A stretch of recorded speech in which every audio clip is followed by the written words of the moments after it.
ഞാൻ നിങ്ങളോട് പറയാൻ പോകുന്നത് ഫിഗ്മയിലെ ഓട്ടോ ലേഔട്ടിംഗ് എന്ന് പറയുന്ന ഒരു കൺസെപ്റ്റിനെ കുറിച്ചാണ്. നിങ്ങൾ ഏതെങ്കിലും ഒരു ആപ്ലിക്കേഷൻ ഡിസൈൻ ചെയ്യുന്ന സമയത്ത് നിങ്ങൾക്ക് വേണമെങ്കിൽ ഫിഗ്മയിൽ ഡ്രാഗ് ആൻഡ് ഡ്രോപ്പ് ചെയ്ത് ഓരോ ഡിസൈൻസും പ്ലേസ് ചെയ്ത് വെക്കാവുന്നതാണ്. പക്ഷേ നിങ്ങൾ ഓട്ടോ ലേഔട്ടിലാണ് ചെയ്യുന്നത് എന്നുണ്ടെങ്കിൽ നിങ്ങൾക്ക് ആ ഒരു ഡിസൈനിലെ ഓരോ എലമെൻറ്റുകളും തമ്മിലുള്ള മാർജിൻസ്, പാഡിങ് ഇതൊക്കെ നിങ്ങൾക്ക് അവൈലബിൾ ആയിരിക്കും. എന്തിനാണെന്ന് വെച്ച് കഴിഞ്ഞാൽ ഈ ഒരു വാല്യൂസ് നിങ്ങൾ ഡെവലപ്പേഴ്സിന് ഹാൻഡ് ഓവർ ചെയ്യുന്ന സമയത്ത് അവരത് ഡെവലപ്പ് ചെയ്യുമ്പോൾ ആവശ്യമായിട്ട് വരും. ഇൻ കേസ് നിങ്ങളത് ഓട്ടോ ലേഔട്ടിലല്ല ചെയ്തത് എന്നുണ്ടെങ്കിൽ ഈ വാല്യൂസ് നിങ്ങൾക്ക് ഡോക്യുമെൻറ്റ് ചെയ്യാനായിട്ട് കഴിയില്ല. അപ്പോൾ നിങ്ങളുടെ ഡിസൈൻ ഡെവലപ്പേഴ്സ് കോഡ് ചെയ്യുന്ന സമയത്ത് കൃത്യമായ വാല്യൂസ് ഇല്ലെങ്കിൽ നിങ്ങളുടെ ഡിസൈനിൻ്റെ കൺസിസ്റ്റൻസി നഷ്ടപ്പെടും. ഇനി ഇത് മാത്രമല്ല, നിങ്ങൾ ഡിസൈൻ ചെയ്തിട്ടുള്ള ഒരു കമ്പോണൻറ്റ് അത് ഓട്ടോ ലേഔട്ടിലാണെങ്കിൽ നിങ്ങൾക്ക് അത് റീയൂസ് ചെയ്യാനായിട്ടും വളരെ എളുപ്പമായിരിക്കും. നിങ്ങൾ ഗ്രൂപ്പ് ചെയ്ത് വെച്ചിരിക്കുന്ന ഒരു ഓട്ടോ ലേഔട്ടിലല്ലാത്ത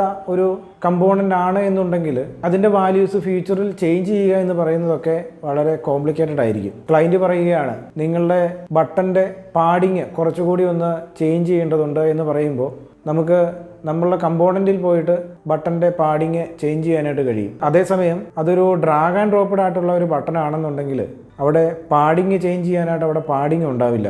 അപ്പോൾ നമ്മുടെ ബട്ടൻ്റെ സൈസൊക്കെ അവിടെ കൺഫ്യൂഷനായി മാറുന്നുണ്ടാവും.